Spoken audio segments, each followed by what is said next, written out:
It took some time, but we finally have a new version of Cinebench. And this one is the perfect update for users who want to measure their machine's 3D rendering capabilities. The 2024 version of Cinebench uses Redshift, one of the two most popular renderers in the market. So we don't have to deal with Cinema's aging physical renderer anymore. I already have a couple of videos on my channel where I'm going through tests using Cinema 4D and Redshift, but this new standardized test makes things a lot easier. We don't have to deal with Cinema 4D and Redshift licenses and making sure that all machines are on the same build. With Cinebench, we just have to download a single package and we're good to go. So let's run some tests and let's find out what kind of conclusions we can draw out of them. Let's go!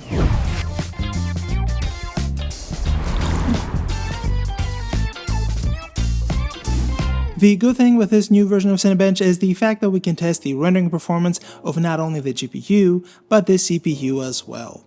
But let's start with the more exciting stuff first, the GPU test.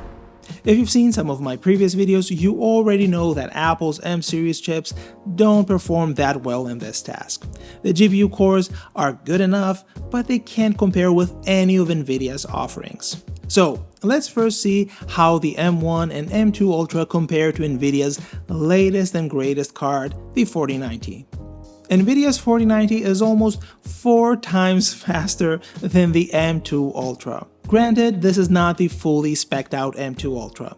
It's the 60-core GPU version, and the top-of-the-line M2 Ultra has 76 cores. But even if we adjust the final score by 27%, the M2 Ultra is still 3 times slower than the 4090.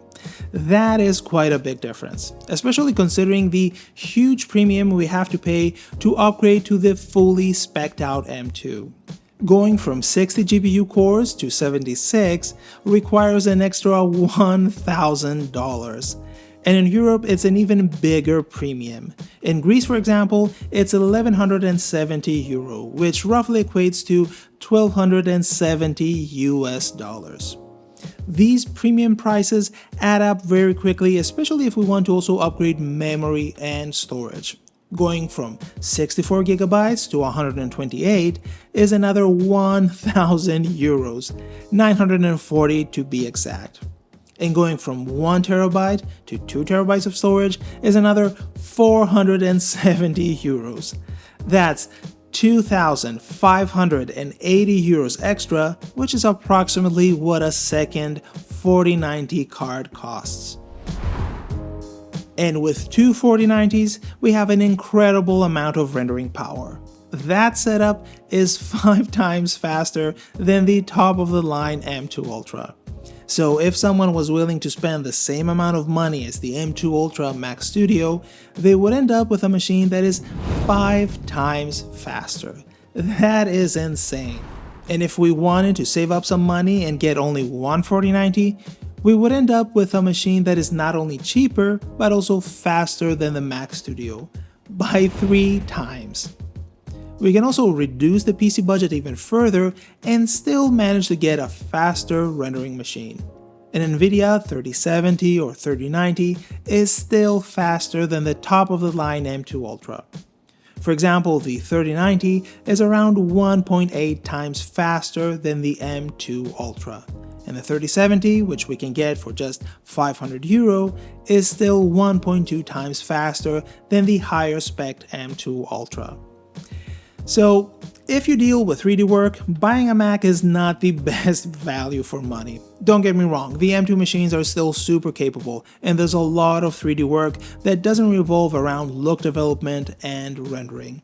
But when it comes to rendering, the Mac Studio cannot even remotely compete with a PC. Despite all that, I'm still not switching to a PC.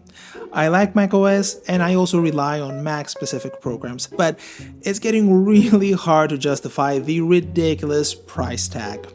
My plan is to wait for the M3. It's still not going to be as fast as the 4090, but at least it will be a whole lot faster than my iMac Pro, so it'll be a little bit easier to justify the insane 8K investment.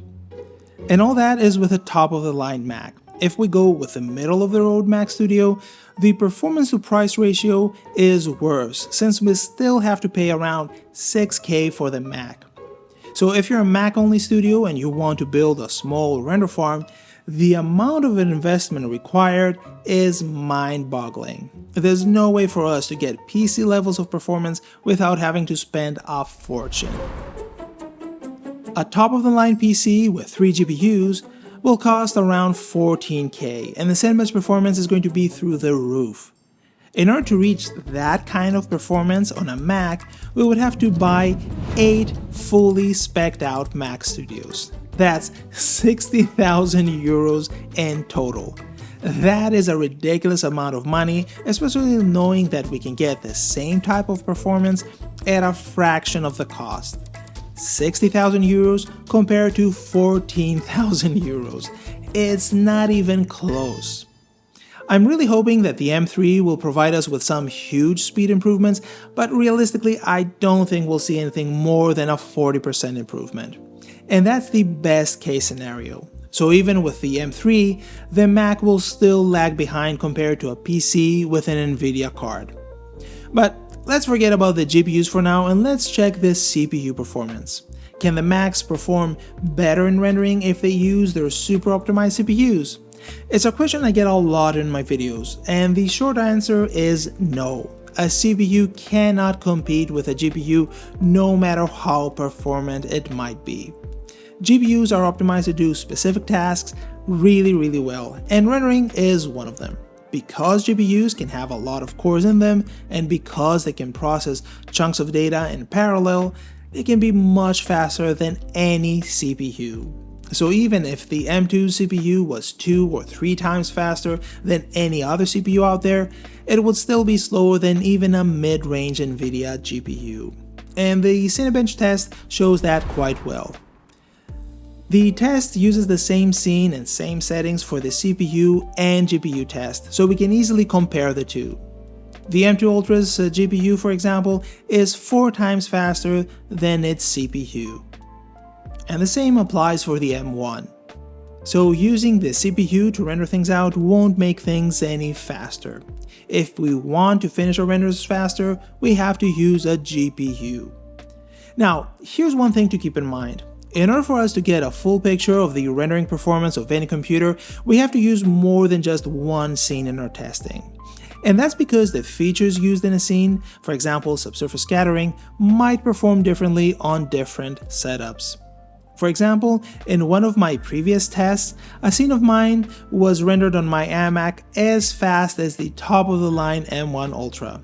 But then when I used another scene, the speed difference was much bigger. And the same applies for the comparison between the M1 or M2 Ultra and NVIDIA GPUs. In some scenes, the gap between them was much smaller than expected. So the result we get out of Cinebench might not give us the whole story. Of course, the general findings won't change. The M2 Ultra is a lot slower than an NVIDIA card. We just don't know by how much. In my opinion, the ideal Cinebench test would run 2 or 3 scenes using different rendering features. Otherwise, we might run into an issue where one system is favored over the other. If this Cinebench scene, for example, runs well on the M2 and suboptimally on the NVIDIA GPUs, it means that things might be even slower on the Mac side, and the other way around. But yeah, in the end, we know what needs to be done. Apple has to catch up to the competition. There's no way around it. Of course, it's not all bleak for Mac users. Cinema still relies on the CPU for a lot of other tasks, so you can still do great 3D work as a Mac user. It's just that things need to improve on the GPU side too. Anyway, I think you get the idea. Feel free to share your Cinebench results in the comments below. I'm curious to see everyone's numbers. And don't forget to also list your CPU and GPU specs. And I think that's about it for this video. Take care, and I'll see you on the next one.